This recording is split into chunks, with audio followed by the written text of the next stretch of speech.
Ada sebuah kisah tentang kelompok perampok bengis yang sering meresahkan para kafilah yang melewati padang pasir antara Merv dan Baurad.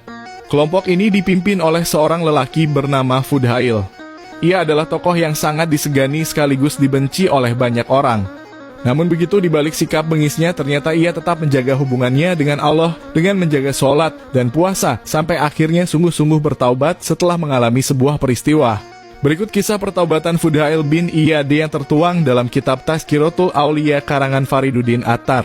Sewaktu masih muda, Fudhail mendirikan kemah di tengah-tengah padang pasir, yaitu di antara Merv dan Baurad.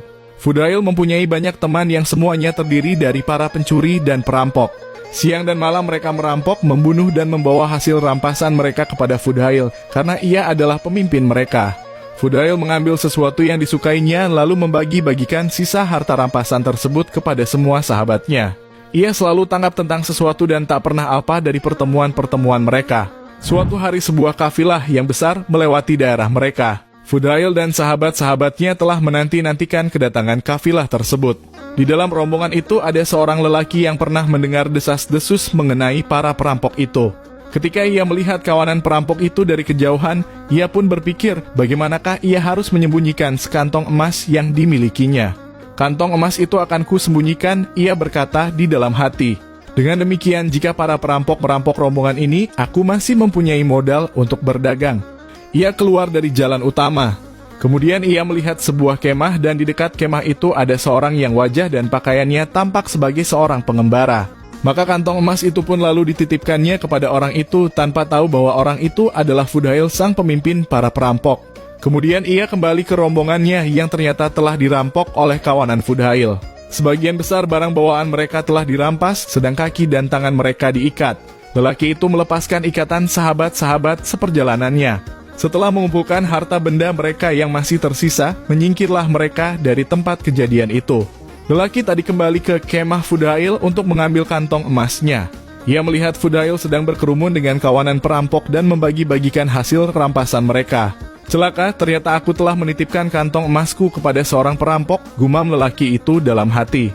Fudhail yang melihat lelaki itu dari kejauhan memanggilnya untuk datang. Apa yang kau inginkan? Kata lelaki itu heran. Fudhail berkata, ambillah barangmu di tempat tadi dan tinggalkan tempat ini. Lelaki itu segera berlari ke kemah Fudhail, mengambil kantong emas dan meninggalkan mereka. Dengan penuh keheranan teman-teman Fudhail berkata, dari seluruh kafilah itu kita tidak mendapatkan 1 dirham pun di dalam bentuk tunai, tetapi mengapa engkau mengembalikan 10.000 dirham itu kepadanya?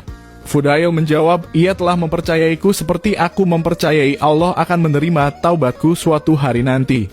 Aku hargai kepercayaannya itu agar Allah menghargai kepercayaanku pula. Pada hari yang lain, mereka merampok kafilah lain dan merampas harta benda mereka. Ketika kawanan Fudhail sedang makan, seorang anggota kafilah itu datang menghampiri mereka dan bertanya, siapakah pemimpin kalian? Kawanan perampok itu menjawab, ia tidak ada di sini. Ia sedang sholat di balik pohon yang terletak di pinggir sungai itu. Tetapi sekarang ini belum waktunya untuk salat, lelaki itu berkata, ia sedang melakukan sholat sunat, kata salah satu dari mereka menjelaskan, lalu, ia tidak makan bersama-sama dengan kalian. Lelaki itu bertanya lagi, ia sedang berpuasa sunat, jawab salah seorang. Dengan sangat heran, lelaki tadi menghampiri Fudhail yang sedang khusyuk di dalam sholatnya. Setelah selesai, berkatalah ia kepada Fudhail, ada sebuah peribahasa yang mengatakan hal-hal yang bertentangan tidak dapat dipersatukan. Bagaimanakah mungkin seseorang berpuasa, merampok, sholat, dan membunuh orang muslim pada waktu yang bersamaan? Apakah engkau memahami Al-Quran? Fudhail bertanya kepadanya. Ya, jawab lelaki itu. Tidakkah Allah yang Maha Kuasa berkata orang-orang lain telah mengakui dosa-dosa mereka dan mencampur adukan perbuatan-perbuatan yang baik dengan perbuatan-perbuatan yang aniaya? Lelaki itu terdiam tidak dapat berkata apa-apa.